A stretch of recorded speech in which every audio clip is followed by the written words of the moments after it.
আমার কিন্তু আছে আধার কার্ড, আমি দিচ্ছি না কারণ আধার কার্ড দিলে হতো, আমি এমনি দিচ্ছি না। ঠিক আছে, বলে রাখি তোমরা হোটেল বুক করতে আসলে অবশ্যই তোমরা সাথে করে আধার কার্ড নিয়ে আসবে, কারণ আধার কার্ড ছাড়া এখানে কোনো রুম ভাড়া দেওয়া হবে না। তাই বলবো সকলে যারা ঘুরতে যাওয়ার প্ল্যান করছো অবশ্যই আধার কার্ড নিয়ে যাবে। তাই আমরা সকলে এক এক করে আধার কার্ড গুলো দিয়ে দিচ্ছিলাম এবং দাদা সেই আধার কার্ড গুলোর নাম্বার গুলো এখানে টুকে নিয়ে আমাদেরকে একটা বিল বানিয়ে দিয়ে দিল। তার উপরে এখানে জাহাঙ্গীর দা একটা সই করে দিল, আমাদের হোটেল বুকিং হয়ে গেল।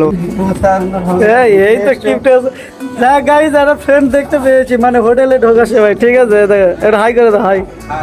আচ্ছা ঠিক আছে, থ্যাংক ইউ সো মাচ। কোথায়? আচ্ছা, দক্ষিণ বারাসাত থেকে ফ্রেন্ডের সাথে দেখা হলো। ঠিক আছে, চলো